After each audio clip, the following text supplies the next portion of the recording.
Coachella was my friend Melly's idea, a music festival in the California desert. Melly is naturally enthusiastic. She said, "It's 3 days of music. We need to get our tickets before they sell out. Come on." She had me at music. "Where are we staying?" I asked. "Well, that's the thing," she said. "I was thinking to save money, we'll camp out. It'll be awesome." She lost me at camping. I gave her the stink eye. My idea of fun outdoors is drinking wine on a patio. "Come on," Melly continued. "It only happens once a year. It'll be an experience with a soundtrack." We recruited friends, 5 women in total, all originally from Jamaica, each more different than the other. We had the camp counselor, Melly, the one with a high-maintenance immune system, Lauren, the hippie with a love for vintage Chanel, that's the other Lauren, the diva, Cher, our friend, not the singer, and the product junkie, me. We named ourselves Team Jamaica Que Fancy. That's how fancy for you non-native speakers. My parents didn't raise me to be fancy, it's just how I turned out. All for the love of music, Team Jamaica Que Fancy prepared to embark on our outdoor adventure.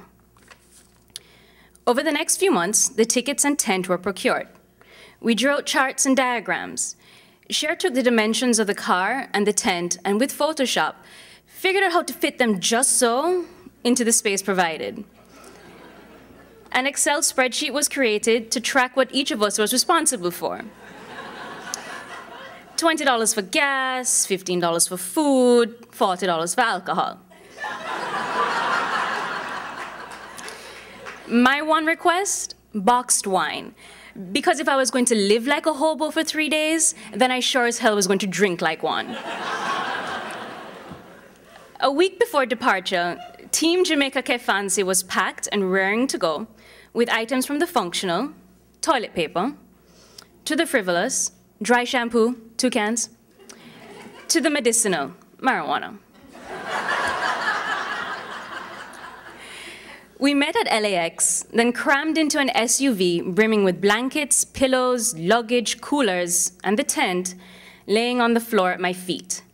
The whole drive out to the desert, I looked at the picture of the stupid happy family in their camping gear printed on the box. The minute we arrived at Coachella and parked at our camping spot, we were out and ready. The tent was up in 30 minutes. With drinks in hand, we stared at our handiwork.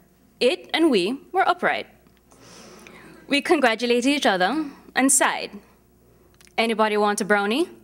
Lauren asked. Just Team Jamaica Que Fancy keeping it classy. We ate the brownies, waited 5 minutes, and wondered what to do next. We stumbled around the campgrounds in the semi-dark, high-fiving fellow campers. A bus, shaped like a giant neon cassette player, zoomed past us. Entranced, we followed it, giggling the entire time. It led us to the general store where we bought 5 bananas for $10. It seemed like a steal on account of the brownies. When we made it back to the tent, we promptly passed out. The first night, not so bad. The next day, not so much. At 9:30 a.m., after eating peanut butter and banana on tortillas, we sat by the tent, on a tarp, on the ground, in the 100+ degree heat. Sweat rolled off our bodies. We cursed the person whose idea it was to camp. I begged for a breeze, any breeze, even the one that brought the smell of the porta potties with it. The festival grounds weren't open yet, so we had nowhere to go. I got up to use the bathroom. When I opened the door to the stall, and a fly came out from the toilet and perched on my arm, I just about lost my mind. I ran back to the tent and demanded a hotel and a toilet that flushed. The girls did not think I was crazy. We were all melting down. Could we do this for another 2 days? Team Jamaica Que Fancy was over it before it had even started. Then we saw people walking toward the gates. We heard music coming from the festival grounds. We got excited. We decided to put on our big girl panties. We went into the festival and got lost in the music and the people and the energy. We forgot about our near meltdown. We went to bed that night, tired and dirty, but happy. By Saturday, I entered the porta potties armed with hand sanitizer, toilet paper, toilet seat covers, antibacterial wipes, and a strong constitution. By Sunday, I greeted the morning with sangria made from our boxed wine. Sunday night, as we broke the tent down, we talked about the bands we loved, the bands that made us cry, the bands that made us get up and dance.